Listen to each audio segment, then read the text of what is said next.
Entonces, espero que este espacio nos permita recordar conocimientos a quienes ya han tenido la oportunidad de estar en este tipo de espacios, de tener acceso a este conocimiento, y aquellos que hasta ahora están empezando, poder interiorizar esos conceptos y llevarlos a plenitud a su vida, tanto personal como profesional. La seguridad digital no es un tema que solo atañe a nuestro ambiente laboral, atañe a nuestra vida misma, y van a ver la importancia de todos estos aspectos en el transcurso de la charla. Quiero arrancar en esta oportunidad con esta frase que pareciera escrita por un gurú de la ciberseguridad de la era actual, y es: la desconfianza es la madre de la seguridad. Realmente no fue escrita por ningún gurú de nuestra era, sino fue escrita por Aristófanes, un filósofo de la escuela griega, de la comedia y la literatura griega del siglo IV antes de Cristo, porque desde esa época, incluso desde antes, el ser humano ya tenía ciertos preceptos que le permitían asegurar su entorno y a sí mismo a partir de un factor que se denomina desconfianza.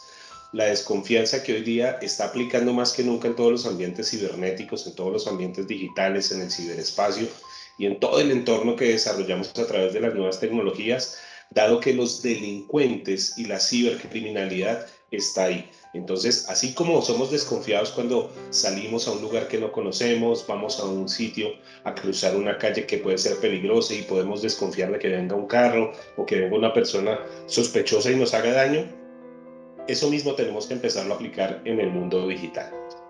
Para hablar de ciberseguridad tenemos que hablar de los delitos informáticos.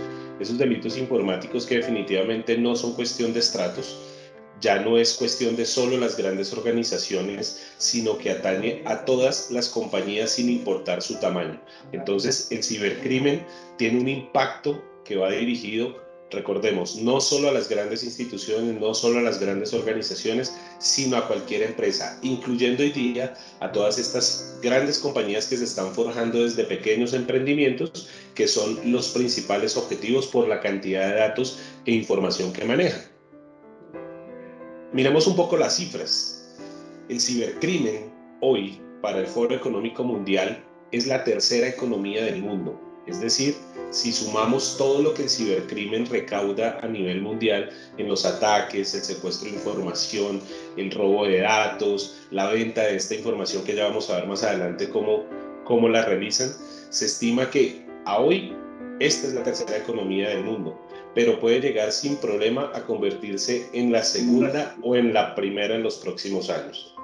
Entonces el cibercrimen está moviendo cifras astronómicas. Hablamos de que los costos por daños globales del cibercrimen en el 2022 estarán alrededor de los 6 trillones de dólares. Eso es una cifra que nos deja bastante preocupados, en donde el mundo y los grandes líderes ya tienen sus ojos puestos en esta amenaza, porque según el mismo Foro Económico Mundial, el cibercrimen solo está por debajo de los desastres naturales y el cambio climático como la principal amenaza para la humanidad.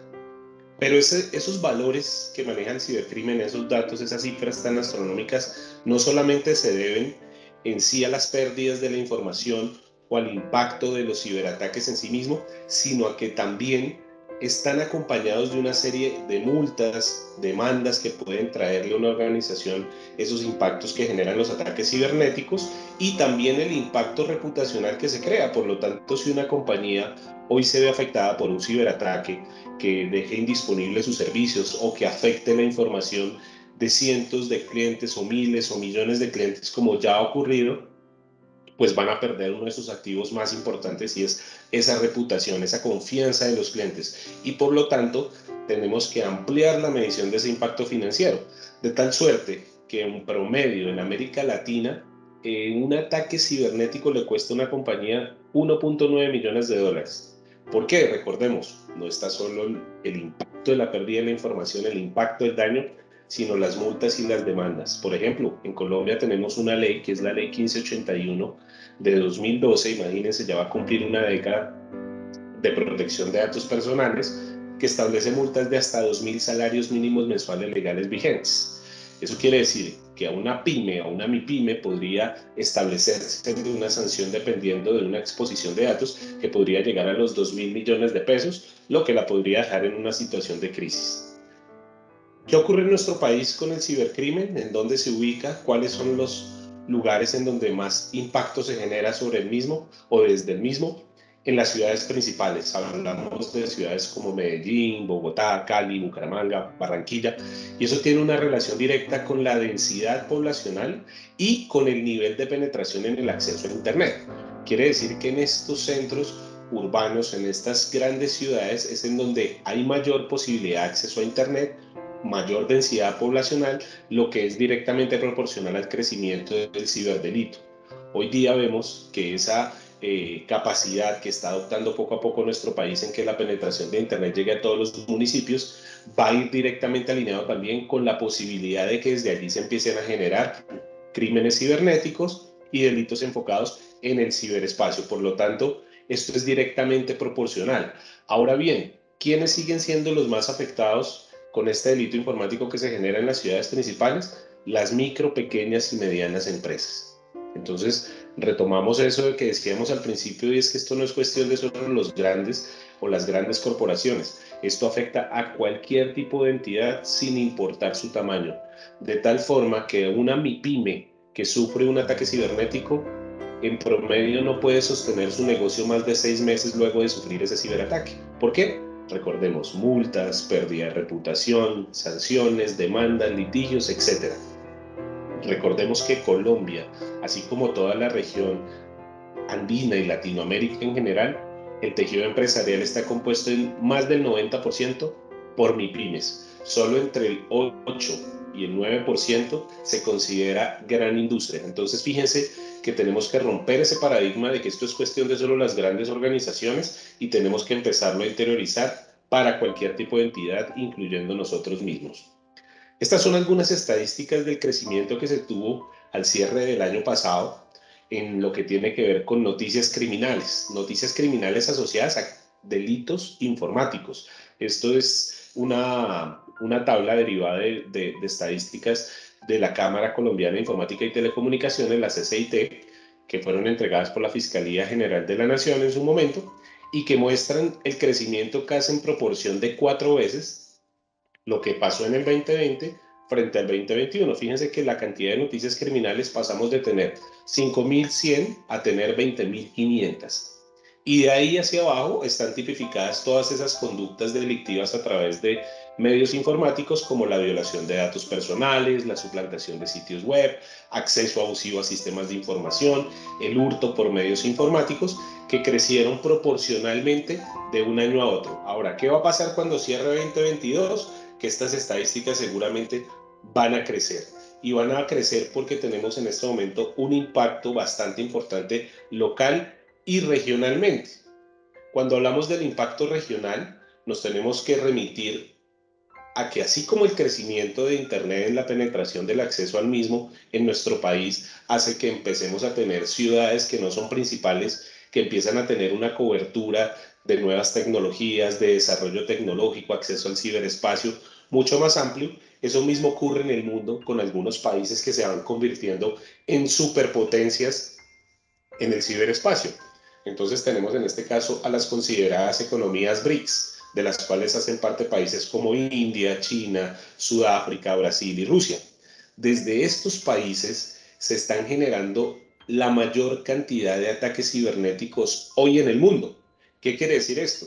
Estos países que están teniendo un crecimiento económico, un crecimiento, digamos, de desarrollo tecnológico, de desarrollo industrial, y por tal razón también socialmente van creándose nuevos escenarios geopolíticos, como ya vamos a ver, se convierten en nuevas amenazas.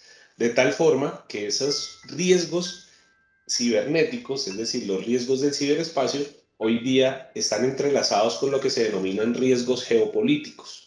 Ya para hablar de delito cibernético o de cibercriminalidad, también nos tenemos que referir a la geopolítica. ¿Por qué? Aquí en este listado que ustedes ven hay 10 riesgos geopolíticos que van a primar en el mundo hasta el 2025, según el LISA Institute de España. Dentro de estos riesgos encontramos algunos que nos llaman mucho la atención. Por ejemplo, las empresas tecnológicas van a ser los nuevos pesos pesados de la geopolítica. ¿Qué quiere decir esto?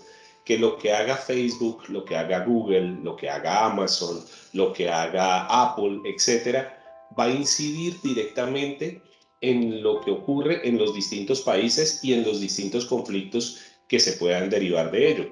Es tan importante lo que ocurra con una plataforma como Twitter, que las personas están más pendientes en un día de lo que está pasando en el conflicto en este momento de la guerra Ucrania-Rusia que lo que está pasando con Twitter.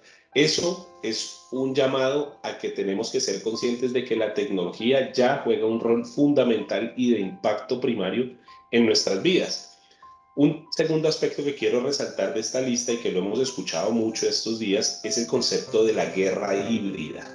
Es decir, pasamos ya de escenarios de guerra convencional en donde solamente existían conflictos bélicos o conflictos hombre a hombre, a pasar a un escenario en donde el ciberespacio se convierte en un campo de batalla y podría incluso desde allí dejarse por fuera un país desde su conexión interbancaria, de su conexión a los sistemas de acueducto, de su conexión a los sistemas de gases, de oleoductos, energéticos, entre muchos otros. Entonces, fíjense que para muchos países puede ser primordial atacar desde el ciberespacio a un país, a una ciudad, a una nación, a un grupo de personas, antes que hacerlo mediante un conflicto bélico. Eso es muy importante que lo tengamos presente. ¿Qué está pasando en este momento o qué ocurrió con el tema de la pandemia? En este momento recordemos que estamos entrando ahí como que hacemos cocos a ver si entramos a la pospandemia o todavía seguimos en pandemia, porque como ustedes han visto en noticias, aún existen algunos brotes de la enfermedad del COVID, por lo tanto, algunos países todavía están en pandemia. La época de la pospandemia hasta ahora está iniciando, pero ¿qué va a pasar con esto? ¿Qué va a ocurrir? Que tenemos que retomar ese concepto que nos dijeron al principio de la pandemia, y es que el teletrabajo o las condiciones de trabajo remoto van a convertirse en un riesgo para la ciberseguridad de las empresas y que no nos puede pasar como dijo esta encuesta, me remito aquí nuevamente a este párrafo, que se hizo durante la pandemia en donde Ernst Young, que es una de las firmas más importantes de advisory a nivel mundial, encuestó a más de 500 empresas en el mundo y le preguntó a sus directivos si estaban o estuvieron preparados para afrontar la pandemia. Me refiero a seguir operando ante esta situación. Y 4 de cada 5 dijeron no, nosotros no estuvimos o no estamos aún preparados. Entonces esto quiere decir que esas estrategias de continuidad de las operaciones que tenemos tienen que ser revisadas porque ya nos dimos cuenta que cualquier cosa puede pasar y un aislamiento se puede volver a presentar. Y si no estamos preparados, podemos empezar a tener unos riesgos que se van a materializar dentro de estos nuevos entornos o lo que se denomina la nueva normalidad.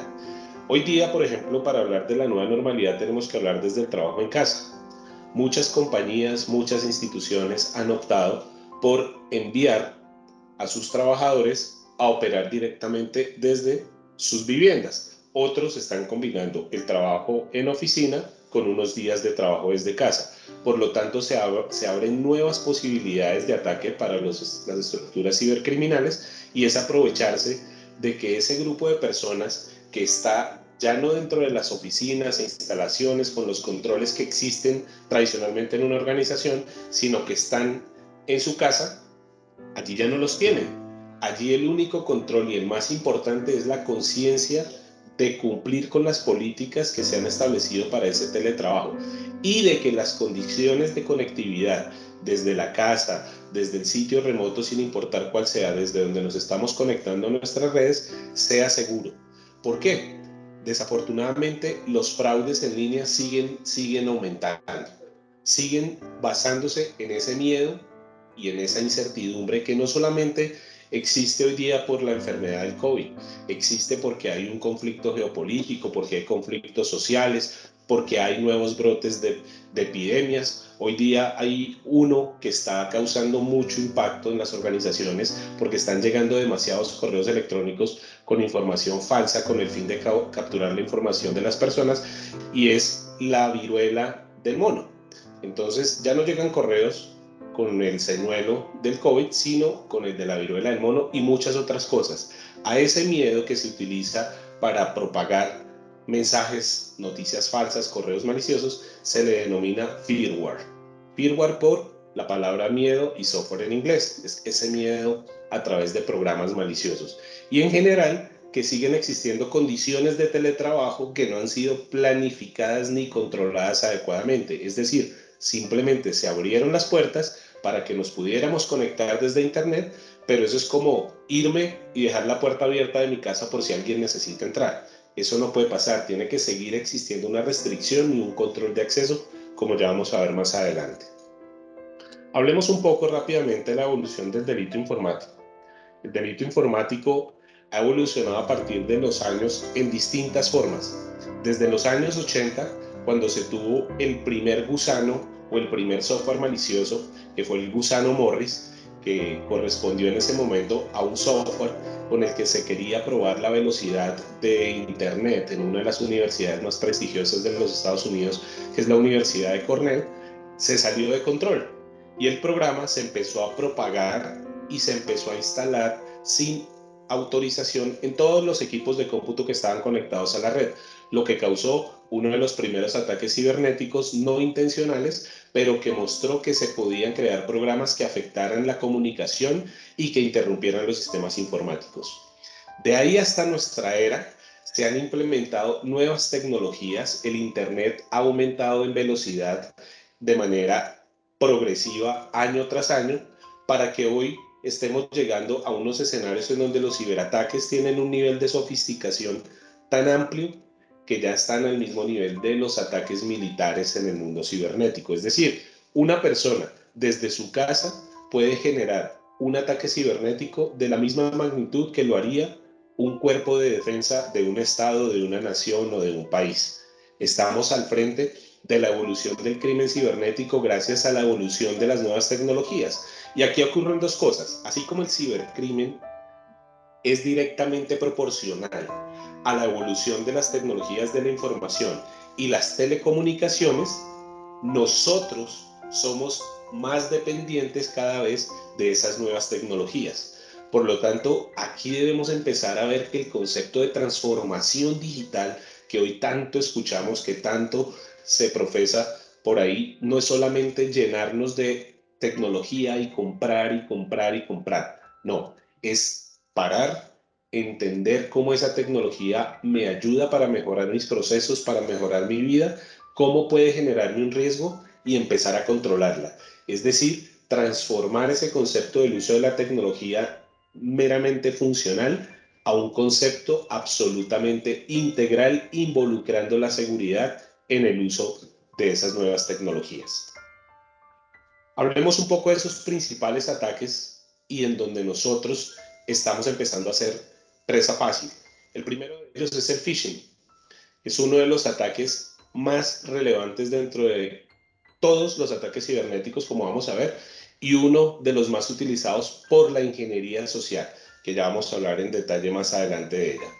El phishing corresponde a la suplantación de un sitio o de una aplicación. Hoy día recordemos que no solo existen los sitios web, sino que existen también las aplicaciones móviles y entornos en donde nos conectamos a nuevos sistemas a través de Internet, en donde pueden ser falsificados. Y esa falsificación se da con el ánimo de que yo entregue mi información en un sitio falso o, aprovechando que creo estar en un sitio legítimo, pueda descargar un software malicioso. Entonces, una vez se falsifica el sitio, a través de un mensaje que me llegó por un correo electrónico invitándome a conocer la cura definitiva contra el COVID, o cómo ganar en criptomonedas, o cómo volverme rico de un día para otro, entre muchas otras campañas de estafas que se realizan, yo lo que hago es entrar, dar clic en el link que me quería llevar a un sitio web,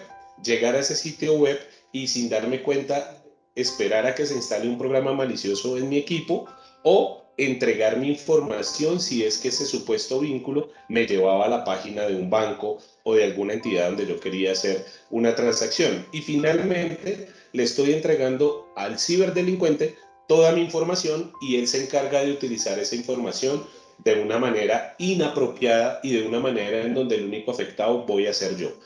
¿Cuáles son los medios de propagación hoy día de este tipo de campañas? No solamente el correo electrónico, sino también las redes sociales, las cadenas de mensajería por WhatsApp, por ejemplo, por Telegram, por todas estas plataformas de intercambio de mensajería de texto, a través de llamada telefónica. Claro, también podemos suplantar una llamada telefónica, ya vamos a ver de qué forma, y a través de páginas web que visitamos. Entonces, un ejemplo de phishing es este. Recibimos un correo electrónico supuestamente informándonos de un bloqueo de unos productos y nos pide que hagamos clic en el link que aparece. Cuando recibimos un correo como este, que puede ser no solamente de una entidad financiera, sino puede ser de una entidad como la DIAN, una entidad como Cifin, como Datacrédito, como la Fiscalía, etcétera, tratan de jugar con esa persuasión desde ahí. El ingeniero social trata de crear un ambiente de persuasión para que yo haga clic acá. En este caso, ese link me lleva a una página que debería ser esta, que es la página real de la entidad, en donde voy a hacer mi proceso de autenticación, ingresar mis datos para hacer la validación que me pedía. Pero resulta que no me lleva a esta página, sino a una página muy similar, que es esta que vemos acá, que ha sido suplantada totalmente por el criminal. Y aquí lo que yo estoy haciendo es ingresando los mismos datos de autenticación a mi banco, pero a través de otra página que no tiene nada que ver. Si nos fijamos, la dirección y el inicio que da con HTTPS es muy distinto al que vemos acá. Pero para que nos quede un poco más claro este concepto, quiero que veamos por favor este video. Alexandra, te agradezco. Si no se escucha el audio, me digas por favor.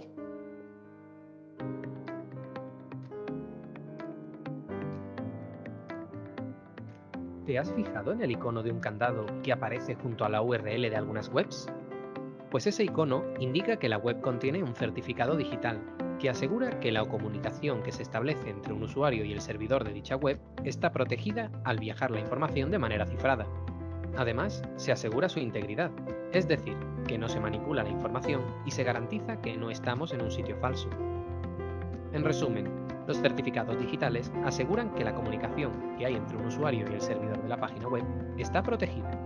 Te animamos a que accedas a cualquier página web que conozcas con buena reputación o prestigio y localices en la barra de búsqueda del navegador el icono del candado. Si haces clic sobre él, te aparecerá un mensaje explicándote que la conexión es segura y que tu información se mantendrá privada y a salvo de terceros. No obstante, permanece siempre atento y comprueba la URL para asegurarte de que estás en el sitio web que quieres visitar, especialmente si vas a compartir información. No compartas información con un sitio web que no deseas. Además de la información anterior, haciendo clic sobre el candado, también es posible ver más información detallada sobre el sitio web, quién emitió el certificado digital, validez del mismo, quién es la organización que está por detrás de la URL, localidad, país, etc. Estos datos te aportarán una visión mucho más clara sobre el sitio web. Sin embargo, una web con certificado digital no nos asegura que el sitio sea totalmente fiable, ya que cualquier ciberdelincuente podría crear una web falsa con un certificado gratuito.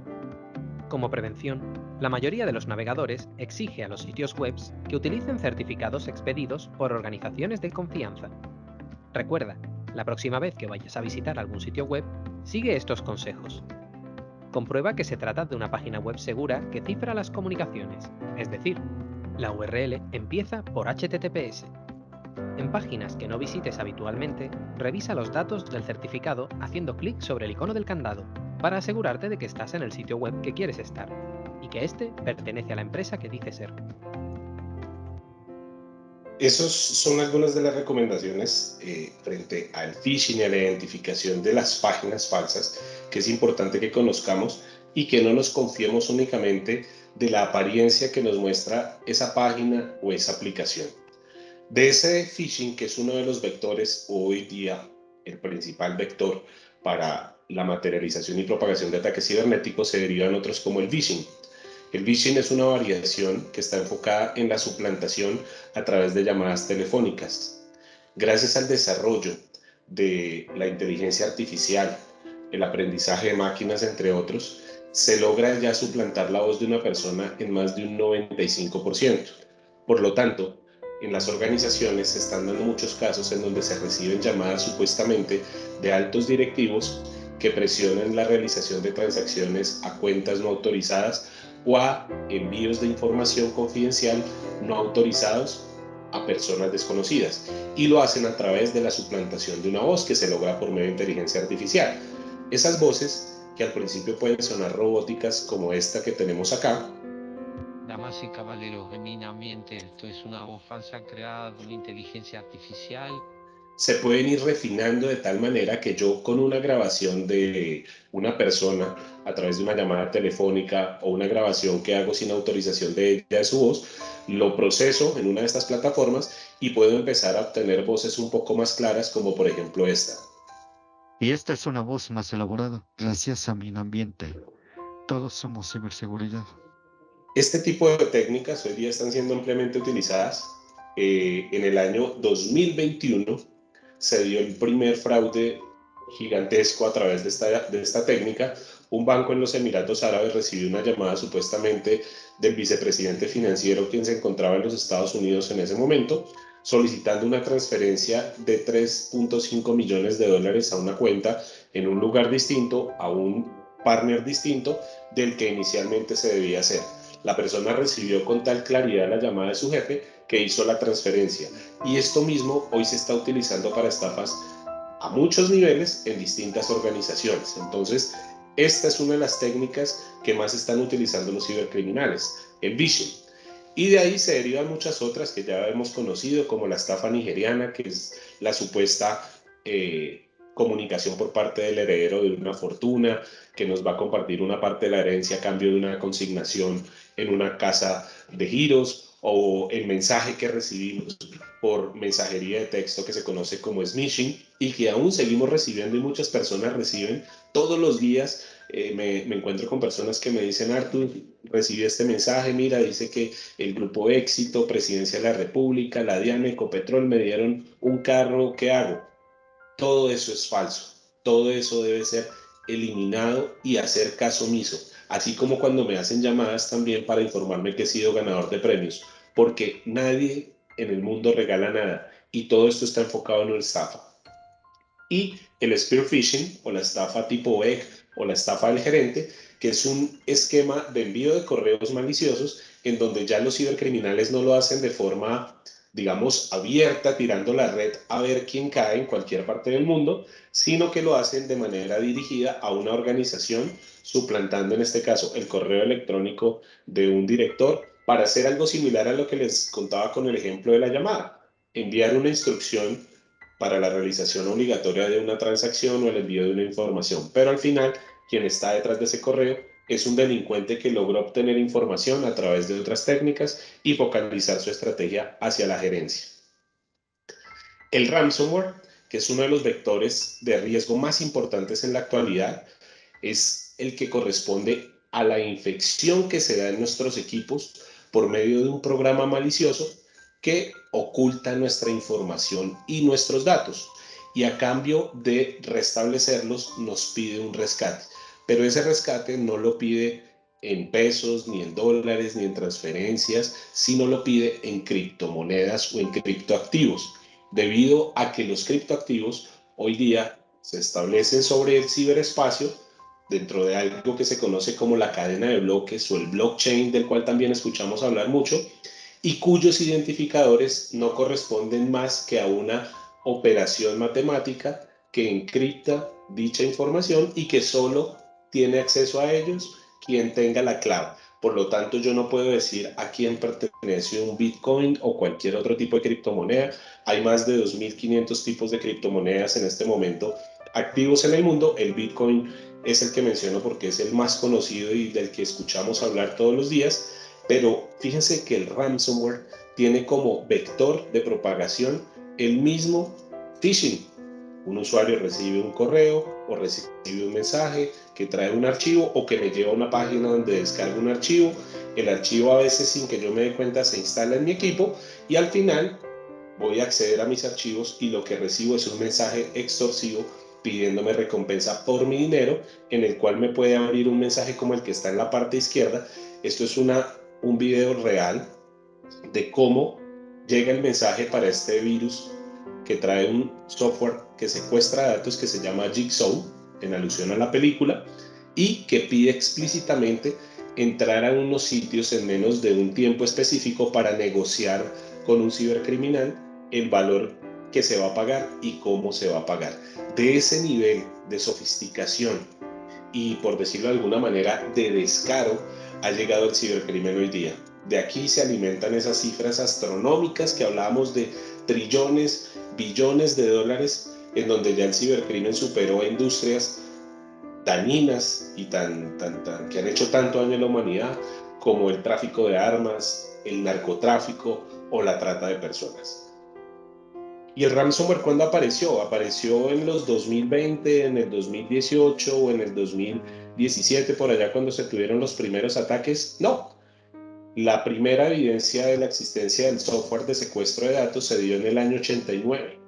¿Y por qué desde ese año no empezaron a verse esos ataques tan sofisticados?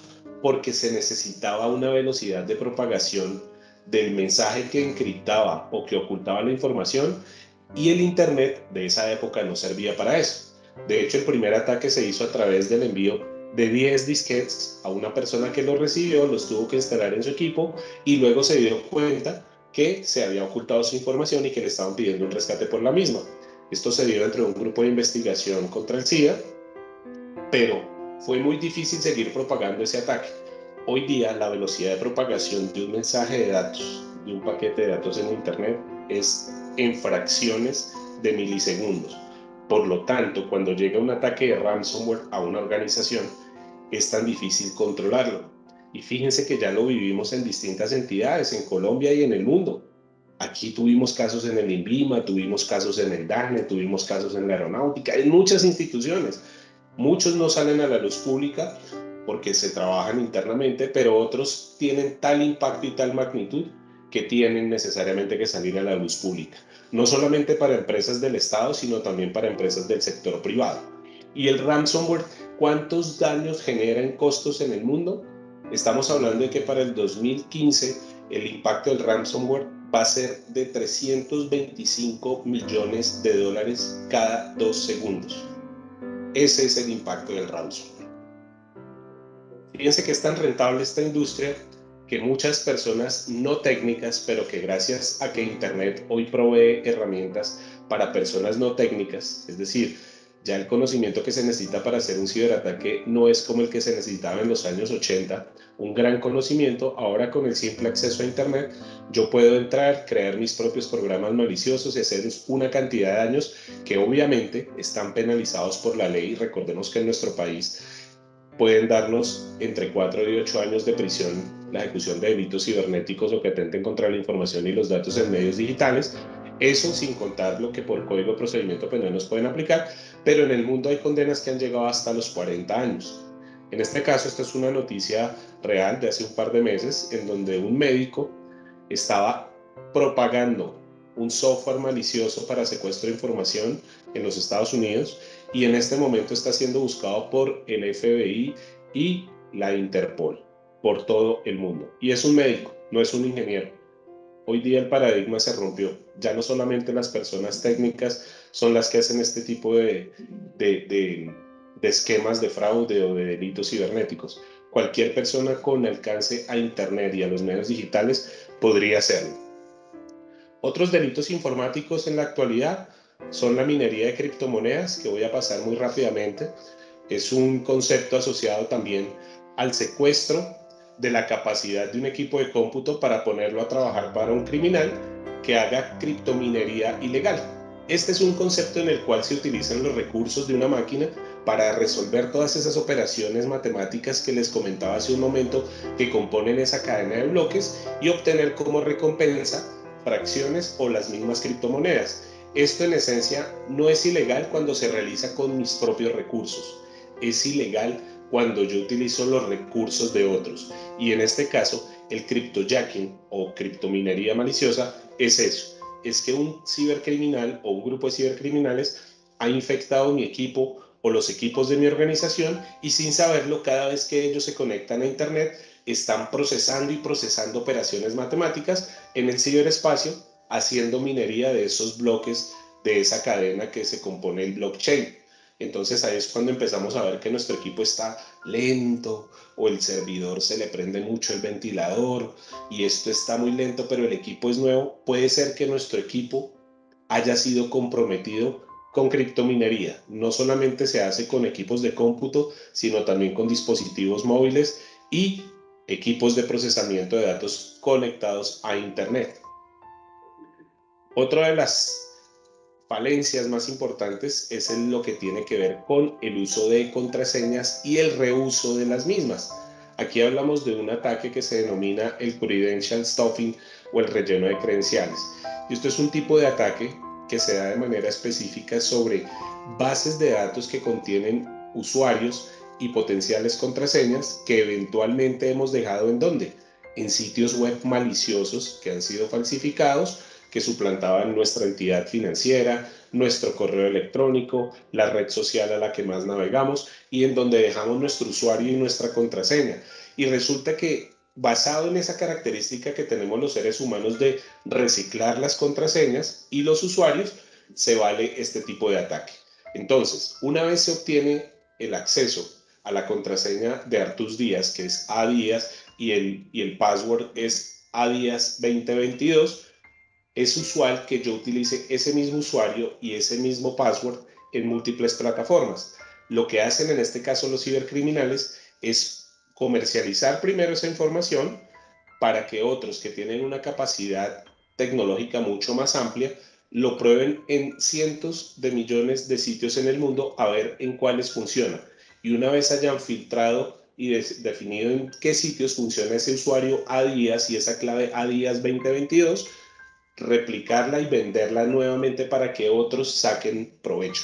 Y así se mueven nuestros datos. Y en este caso, debido al reciclaje de credenciales. Por eso hoy día es tan importante que si tenemos la facilidad que nos brindan las organizaciones de utilizar el múltiple factor de autenticación, sea a través de tokens, tarjetas, tokens que llegan por mensajería de texto, por mensajes de correo electrónico o incluso llamadas telefónicas, los utilicemos, porque el múltiple factor de autenticación o ese factor de autenticación adicional es el que me protege y me ayuda a mitigar el riesgo de caer en este tipo de brechas de ciberseguridad.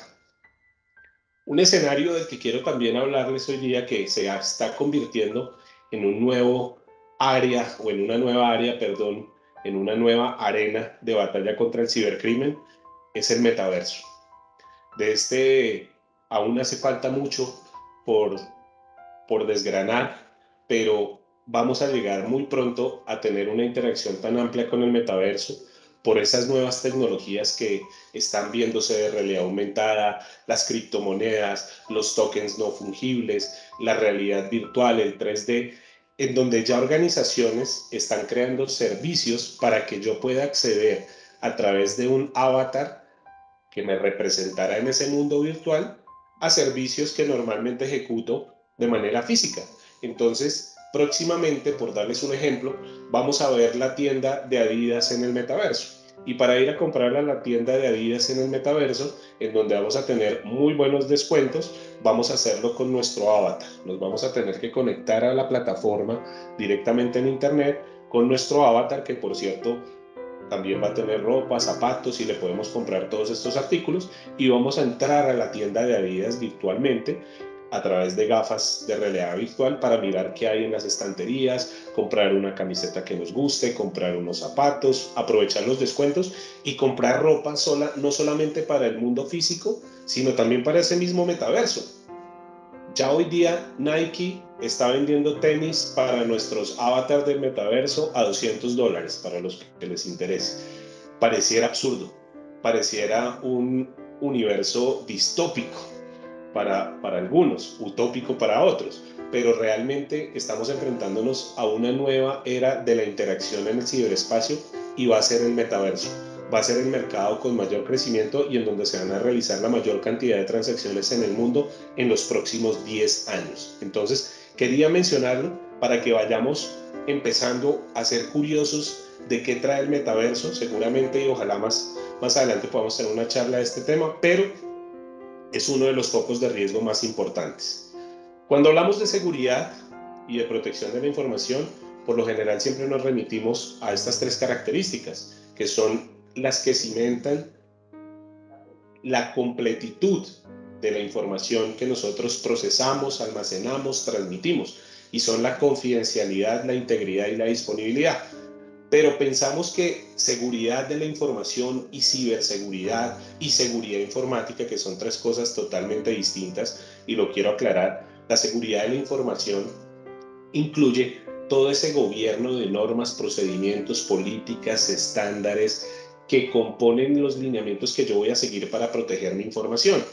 Cuando me remito a los controles técnicos que implemento, como el antivirus, como el software de protección de archivos, como todas esas medidas de seguridad, me refiero a seguridad informática, que son las medidas de control de hardware o software que utilizo para proteger mi información dentro de ese marco de gobierno que se denomina seguridad de la información.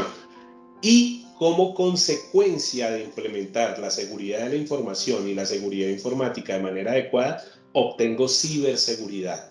La ciberseguridad no se compra con un software, no se compra con un equipo, no es una metodología que yo voy y aplico y cumplo, no, es una consecuencia. Y dentro de todo ese mundo y esa gestión de la protección de la información hay un componente muy importante que somos nosotros, las personas. Y como personas somos unos de los generadores de riesgos o incidentes más importantes entre muchos otros que existen. Y aquí es en donde entra la ingeniería social como factor clave en el desarrollo de nuestra estrategia de prevención y de contención de muchos incidentes de seguridad. Entonces, ¿qué es la ingeniería social? Es una de las formas que los delincuentes cibernéticos utilizan aprovechándose de la capacidad de persuadir al ser humano, porque somos persuadibles 100% e influenciables, para obtener un beneficio propio. Es decir, se basa en esas reacciones humanas tratando de engañar a alguien en apariencia, creando una situación de confianza que de pronto resulta ser falsa. Esto es cómico, pero asimismo el ingeniero social crea ese tipo de situaciones que nos hacen pensar por un momento que estamos al frente de una persona que dice ser alguien en particular, pero resulta que no. Es decir, el arte del engaño y de la persuasión a través de la confusión. Pero vamos a remitirnos a estos tres aspectos que otro gran personaje aún vigente en este mundo de la ciberseguridad y sobre todo de la ingeniería social nos trae, y es Kevin Mitnick. Kevin Mitnick es reconocido por ser uno de los hackers más famosos del mundo, sobre todo en los años 90. Nos ha visitado muchas veces en nuestro país dando conferencias, tiene varios libros que son importantes, y me refiero a él como hacker porque hacker no es delincuente. Recordemos que los hackers fue un término que se acuñó a principios de la década de los 50, cuando existían expertos que lograban detectar fallas en distintos componentes de maquinaria industrial para que fueran mejorados.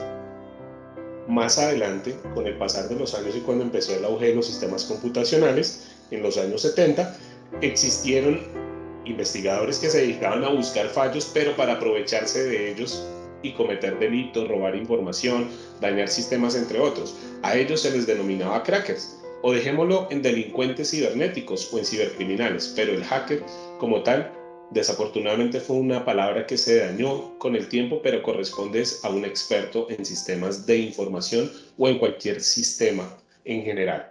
Volviendo a este tema, Kevin Mitnick nos dice, miren, la ingeniería social se aprovecha de cuatro características que tienen todos los seres humanos. La primera, que todos queremos ayudar. Todos estamos dispuestos a ayudar cuando alguien se nos acerca a pedirnos ayuda o apoyo. Y eso para personas como nosotros en Colombia es muy natural porque estamos siempre dispuestos a ayudar, lo llevamos en la sangre. El segundo, el primer movimiento del ingeniero social es siempre de confianza. Un ingeniero social que quiera robar información, robar cualquier cosa de nosotros, afectarnos o lograr obtener algún beneficio de nosotros, siempre se va a acercar buscando un escenario de confianza. ¿Por qué? Porque necesita entrar, necesita que yo le abra esa puerta. Entonces, primero, yo quiero ayudar y él se me acerca con un escenario de confianza, perfecto. Tercera característica, no nos gusta decir que no. A veces pensamos que decir no es como insultar a alguien y nos sentimos hasta mal de decirle a una persona no. Oye, ¿me puedes prestar el archivo? No. Oye, ¿me puedes compartir esa información que es que a mi área no se la enviaron? No. No es ser grosero, es simplemente establecer una barrera de protección, porque en el momento en que yo dudo en decir que no, abro la puerta para que el ingeniero social tenga más argumentos para interactuar conmigo y me lleve a ese sí que está esperando. Y por último, a todos nos gusta que nos alaben, entonces entre que todos queremos ayudar, un acercamiento con confianza y que nos gusta decir que no, no nos gusta decir que no, y que el ingeniero social se acerque a nosotros diciéndonos que somos los más inteligentes, los más guapos, las más guapas, los mejores, pues ahí ya se abre otra capa que blinda ese escenario de engaño que se va a crear y caemos redonditos. Estos principios son los que establece Kevin Mitnick históricamente, pero hay muchos libros, hay mucha literatura que relaciona otros aspectos ya de la naturaleza humana, por ejemplo, desde la psicología, la psiquiatría, relacionados con la ingeniería social, que son muy interesantes y los invito a consultarlos en internet y en YouTube, que hay cantidades impresionantes de videos relacionados con este tema. ¿Cuál es el papel del engaño? Crear una ilusión. Veíamos en el video de Cantinflas que él estaba creando a partir de una simple conversación una ilusión para quien lo estaba viendo en ese momento, haciéndole crear un escenario totalmente distinto al que verdaderamente estaba ocurriendo. Entonces, el ingeniero social al final lo que está es manipulando la información para producir una realidad deseada. Ese es el papel del engaño. ¿Por qué la ingeniería social se utiliza? Podemos responderlo con estas dos frases que están ahí. Primero, porque nosotros no tenemos un parche que nos apliquen una vacuna, que nos implanten un chip y ya quedemos bloqueados para no caer en ningún tipo de ataque de ingeniería social. No, por el contrario, tenemos que estar aprendiendo y capacitándonos como en este tipo de espacios para eso. Y que las personas son la vulnerabilidad más grande en cualquier sistema, en cualquier red, en cualquier entorno. Nosotros somos el eslabón más débil de la cadena. Desafortunadamente, y aunque suene a frase de cliché, sigue siendo así. De nada nos sirve que el Ministerio de Ambiente y Desarrollo Sostenible sea un pentágono en desarrollo tecnológico, implementación tecnológica para protección de la información, si cuando salimos a almorzar, a tomarnos el café, el fin de semana con amigos que no trabajan o con personas desconocidas, le estamos entregando información confidencial. La ingeniería social, ¿por quién es usada? Por muchos tipos de agentes, muchísimos. La ingeniería social es algo que se utiliza no ahora en este momento, sino que data de muchos años atrás. Por eso Aristófanes allá en el siglo IV a.C. ya decía, ojo, la desconfianza es la madre de la seguridad. Es porque seguramente allá, cuando no había nada más que las interacciones humanas, los libros, la literatura, las matemáticas y todo esto que en esa época era lo único que existía, la ingeniería social ya aplicaba y por lo tanto debíamos ser desconfiados. Pero hoy día, los cibercriminales, agentes de espionaje, gobiernos extranjeros en busca de afectar a otras naciones, acosadores, entre muchos otros, utilizan la ingeniería social para robar información. Y aquí incluimos personas que están dentro de las organizaciones y que tienen acceso a información o que por medio de otros quieren llegar a tener acceso a esa información. ¿Qué quiere un atacante? ¿Cómo piensa el atacante? ¿En dónde está el atacante? Hay una categoría y un tipo de atacante que utiliza la ingeniería social mucho y es el que se denomina el insider. Es decir, esta es una persona que ya cuenta con privilegios y que tiene ya un nivel de confianza en una organización. Esa persona es un empleado de una compañía que ya está dentro y que por lo general cuenta con las facilidades de estar adentro para realizar su ataque. El otro es el ciberdelincuente que sin estar necesariamente dentro de las organizaciones se vale de todas las técnicas de ingeniería social para llegar a la información que potencialmente quiere acceder. Y en general los estafadores que son quienes abundan y pululan hoy en estos días de tanto engaño. La ingeniería social puede ser de dos tipos, tecnológico o humano. En el tecnológico lo que se hace es combinar la persuasión del ser humano a través de herramientas tecnológicas. Por ejemplo, ¿en dónde? En el phishing. En el phishing, en el phishing, en el phishing. resulta que el phishing sigue siendo el primer vector no solamente de propagación de ataques cibernéticos e infección por malware, sino que sigue siendo el principal caballo de batalla de la ingeniería social. Y este combina un factor tecnológico con la persuasión humana. Y el segundo es el netamente relacionado con la naturaleza humana. Vamos a hablar de algunos de ellos. Este es uno de los ataques de ingeniería social que más se utiliza, pareciera mentira, pero no lo es, y es el dumpster diving o el trashing. Nada más que buscar en la basura. Ustedes no se imaginan la cantidad de información que se puede encontrar en la basura de una organización, sobre todo cuando las personas no destruyen de manera adecuada la información confidencial por no utilizar las trituradoras de papel, por no tener la precaución de cortar o destruir de manera adecuada la información impresa e incluso de imprimir datos que no era necesario imprimirlos, pero que al final terminan en un contenedor de basura a donde llega una persona que puede ser un reciclador falso en busca de datos confidenciales de una entidad. Y esto mismo ocurre por nuestra vida como ocurre para una organización. Nuestra basura habla mucho de quiénes somos. Y lo digo porque en la basura que nosotros a veces depositamos en los chutes de donde vivimos o en el contenedor de basura, se van recibos de pago con nuestros datos personales, extractos, informes médicos. He visto informes relacionados con tratamientos médicos, radiografías, resultados de exámenes de laboratorio, información ultra confidencial, a veces hasta datos explícitos de números de cuentas y de tarjetas de crédito que vamos votando así porque sí. Pues señoras y señores, los ingenieros sociales están ahí y se valen de toda esa información.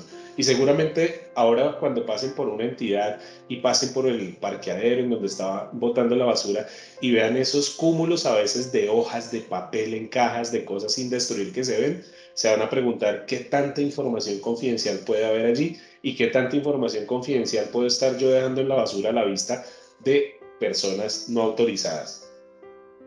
La curiosidad. Este es uno que me llama mucho la atención, es también conocido como el baiting, que es una técnica que utilizan los cibercriminales dejando medios como memorias USBs por ahí tiradas, en el piso, en una cafetería, en lugares concurridos, en un pasillo de una empresa, en un área determinada, que contienen por lo general un software malicioso que lo que hace es, una vez se conecta el dispositivo, para matar la curiosidad de ver si tenía las fotos o el video o el premio ganador de la lotería, resulta infectando con un software malicioso mi equipo o toda la red de mi organización. Es tan avanzado esta técnica que ya tiene una derivación y es el bribing, que viene de la palabra soborno en inglés, que consiste en ofrecer dinero a algunas personas simplemente para que conecten un dispositivo en la red corporativa y él haga su trabajo solito. Ese tipo de anuncios como este están por allá en lo que se denomina la Internet profunda y allí captan la atención de ciertas personas que a cambio de un pago estén dispuestas a conectar un dispositivo USB que se les entregará de manera confidencial en una empresa. ¿Para qué? Para propagar un ataque de ransomware que secuestra la información y luego pedir un pago. En promedio, en este momento la banda que más se ha lucrado de este tema, que es una banda nigeriana, está pagando hasta $500,000 a personas alrededor del mundo que conecten una memoria USB para que se propague un ataque de ransomware. Sobre todo personas que trabajan en grandes organizaciones gubernamentales, porque pues son quienes tendrán la capacidad de pagar eventuales rescates. Por eso en los Estados Unidos ya hay leyes vigentes que impiden que una empresa que haya sido, sea una empresa del Estado o sea una empresa privada, paguen un rescate, porque eso está ampliando la posibilidad de que se materialicen este tipo de técnicas. Tan simples como que aquí no hay que generar un ataque cibernético con capacidad cuántica, ¿no?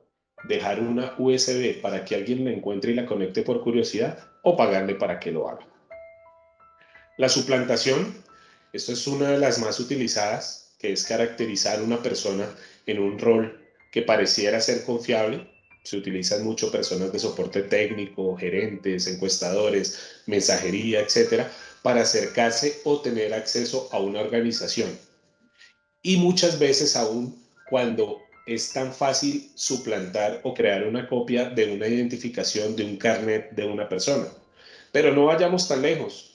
He tenido la oportunidad de estar en organizaciones en donde el ingreso para cualquier persona tiene que pasar por 20 filtros de seguridad, antecedentes, foto, biometría, cámara, ultravioleta, una cantidad de cosas, y ve uno que el señor que viene a lustrar los zapatos se le abren todas las puertas para que vaya por todos los pisos y haga su servicio. Y así pasa. Llega el señor del Rappi, entra de una. Fíjense en todos esos comportamientos que a veces vulneran los controles que se tienen y que se van convirtiendo poco a poco en riesgos. El shoulder surfing es una muy utilizada, la hemos utilizado todos seguramente, y es ese espiar por encima del hombro. Es estar al pendiente de qué está escribiendo alguien para tratar de descifrar cuál fue la contraseña que utilizó o qué información está en ese momento viendo y accediendo en su equipo. Esto ocurre mucho hoy día porque ya trabajamos en cualquier lado. Nuestra oficina es el mundo, como dirían algunos colegas, pero para eso hay que tener ciertas precauciones. Yo no puedo estarle exponiendo información corporativa a cualquier persona.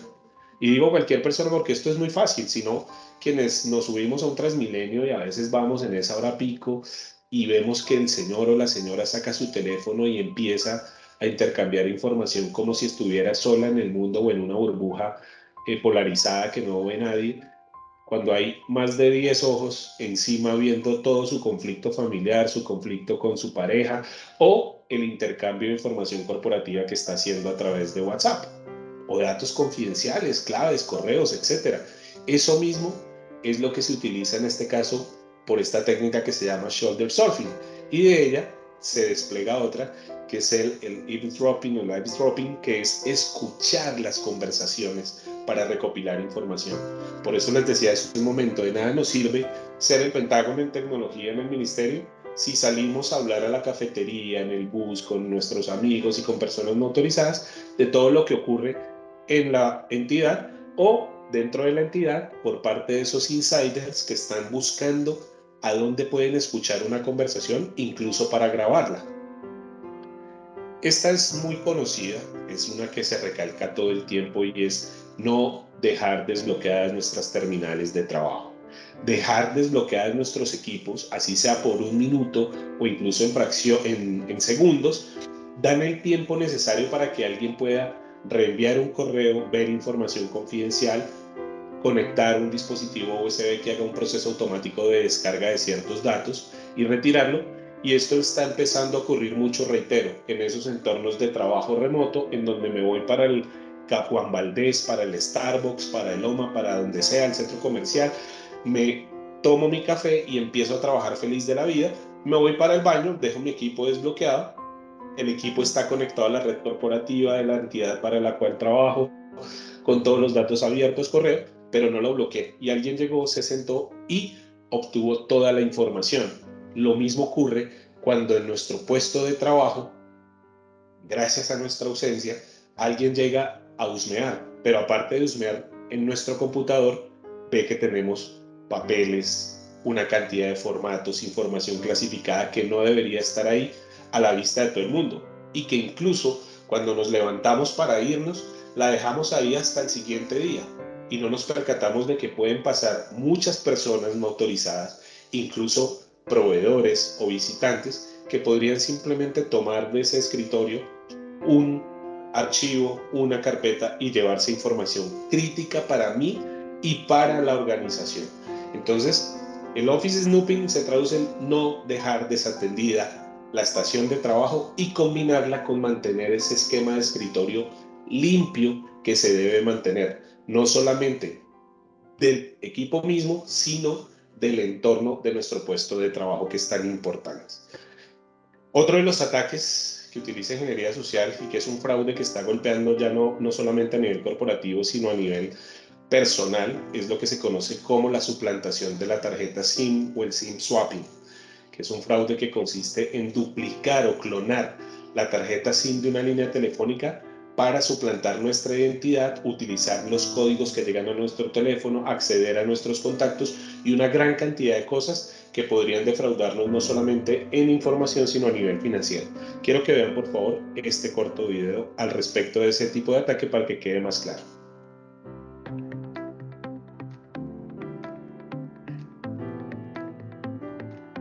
Hoy en día, en pleno siglo XXI, está claro que el tiempo que pasamos frente a nuestros dispositivos móviles es mayor que el tiempo que pasamos frente a la pantalla de nuestra televisión o incluso de nuestro ordenador.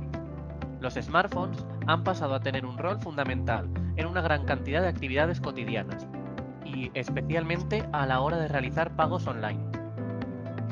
Imagínate que estás en la calle y, de pronto, tu dispositivo móvil pierde la conexión y la cobertura. En principio, podrías pensar que se trata de un error de la línea, nada grave. Tras varias horas, llegas a casa y te conectas a tu wifi. Nada más conectarte, comienzan a llegarte correos de transferencias y movimientos de tu cuenta bancaria. Resulta que tu tarjeta SIM ha sido duplicada y el ciberdelincuente ha realizado transferencias haciéndose pasar por ti. Mientras tanto, tú has estado desconectado y no te has dado cuenta de nada. ¿Cómo logran duplicar la SIM? El proceso se basa en la suplantación de nuestra identidad y para ello deben disponer de algunos datos personales, como nombre y apellidos, DNI, fecha de nacimiento, domicilio, 4 últimos dígitos de tu tarjeta bancaria, etc. La forma de conseguir esos datos no es tan difícil. Mostramos algunos ejemplos.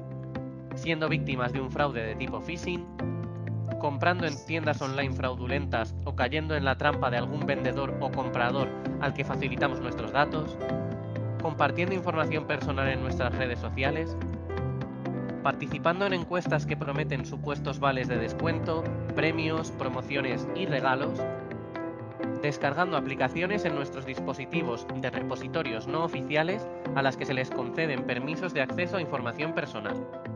Como puedes comprobar, en la mayoría de los casos, somos nosotros mismos los que facilitamos esta información de una forma u otra. Por tanto, de ahora en adelante, analiza y reflexiona quién te está pidiendo información personal y con qué objetivo, para evitar que llegue a manos de personas con malas intenciones. De manera adicional, permanece en alerta y, si detectas que te has quedado sin cobertura en sitios donde habitualmente siempre tienes y desconoces la causa, ante movimientos o cargos desconocidos en tus cuentas bancarias, ponte en contacto con tu entidad financiera y aclara la situación lo antes posible. Accede a los servicios que utilices habitualmente: correo electrónico, aplicaciones de mensajería instantánea, redes sociales, etc. y actualiza tus credenciales. Activa la verificación en 2 pasos y actualiza las opciones de recuperación de la cuenta, por si hubieran conseguido acceder a esa información a raíz del duplicado de la SIM. Finalmente, si tu operadora te confirma que se ha duplicado tu tarjeta, que puedas para interponer una denuncia ante las fuerzas y cuerpos de seguridad del Estado. ¿Tienes dudas? Recuerda que INCIBE pone a tu disposición. Con este video y con este tipo de estafa que es el SIM swapping, quiero agradecerles a todos por el espacio, al Ministerio por la invitación a ser parte de este programa de cultura en seguridad digital por parte de la oficina TIC y espero poder acompañarlos en una próxima oportunidad. Muchísimas gracias a todos, que tengan un excelente resto de día.